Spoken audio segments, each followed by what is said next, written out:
आज हम एक ऐसे विषय पर बात करेंगे जो आध्यात्मिक और प्रेरणादायक है, एक सच्चे संत की शक्ति और सत्य का महत्व। हिमालय की शांत पर्वत श्रृंखलाओं में सूर्योदय की सुनहरी रोशनी में एक आश्रम धीरे धीरे प्रकाशित हो रहा है। यह दृश्य हमें शांति और आध्यात्मिक जागृति का अनुभव कराता है, जहां प्रकृति और आध्यात्मिकता एकाकार होते हैं। कहते हैं, सच्चा संत प्रारब्ध को भी कम कर सकता है और होनी को टाल सकता है। संत ईश्वर का ही प्रतीक होता है। संतों का जीवन हमें सिखाता है कि कैसे आंतरिक शांति और नैतिक शक्ति से हम अपने जीवन की चुनौतियों का सामना कर सकते हैं। यह वीडियो हमें याद दिलाता है कि सत्य और आध्यात्मिकता में कितनी गहरी शक्ति निहित है। बेटा, तुम्हारे चेहरे पर तेज है। क्या तुम सीखना चाहते हो? तुम्हारी इच्छा क्या है? गुरुदेव, मैं आपकी शिष्यता चाहता हूं। मैं आपके चरणों में बैठकर ज्ञान प्राप्त करना चाहता हूं। कृपया मुझे स्वीकार करें। तांत्रिक यहां क्यों आया है? यहां से जा, वरना पछताएगा। यह एक चेतावनी है।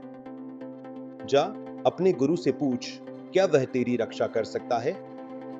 क्या वह जानता है कि तू यहां क्या कर रहा है? सूर्य से बड़ा कौन है? क्या तू जानता है? क्या कोई है जो सूर्य की शक्ति को चुनौती दे सके? पृथ्वी से महान कौन है? क्या तू जानता है? क्या कोई है जो पृथ्वी की सहनशीलता को माप सके? और होनी को कौन टाल सकता है? क्या तू जानता है? क्या कोई है जो भाग्य के लिखे को बदल सकता है? एक शांत रात में गुरु और शिष्य आश्रम में बैठे थे। दीपक की मंद रोशनी में गुरु ने शिष्य की ओर देखा। शिष्य ने तांत्रिक के 3 प्रश्नों का उत्तर जानने की उत्सुकता व्यक्त की थी। गुरु ने धैर्यपूर्वक सुना और फिर उत्तर देना आरंभ किया। गुरु ने कहा, कल कहना, सूर्य से बड़ा पिता है, पृथ्वी से महान माता है। यह उत्तर तांत्रिक के पहले 2 प्रश्नों का सार था। पिता सूर्य के समान है जो जीवन देता है, जबकि माता पृथ्वी की तरह है जो पोषण देती है। और तीसरे प्रश्न का उत्तर मैं स्वयं दूंगा। गुरु के इन शब्दों में गहरा ज्ञान और भविष्य की सीख छिपी थी। ठीक है, पर तू जा, कल सुबह सूरज निकलने से पहले मर जा। गुरु को बता देना। अभी कल होने में बहुत देर है, क्यों चिंता करते हो? पर मेरे कहे अनुसार पैर दबाते रहना। आधी रात का अंधेरा है।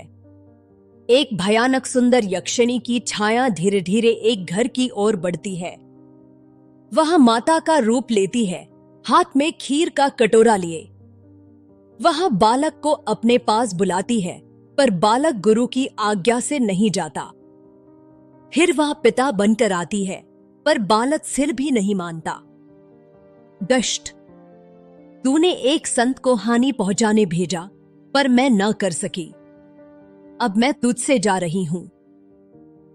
एक प्राचीन कथा के अनुसार एक गुरु ने अपनी आध्यात्मिक शक्ति से एक बच्चे के जीवन को बचाया। अरे बालक, तू तो जिंदा बैठा है। तेरी मृत्यु अब तक होनी चाहिए थी। यह देखकर वह तांत्रिक, जिसने बच्चे को नुकसान पहुंचाने की कोशिश की थी, गुरु के चरणों में गिर पड़ा। हे संत, आपने दिखा दिया कि होनी को भी सच्चा संत टाल सकता है। क्षमा चाहूं। और उस बच्चे ने भी गुरु के चरणों को छूकर कृतज्ञता व्यक्त की। उसकी आंखों में आंसू थे।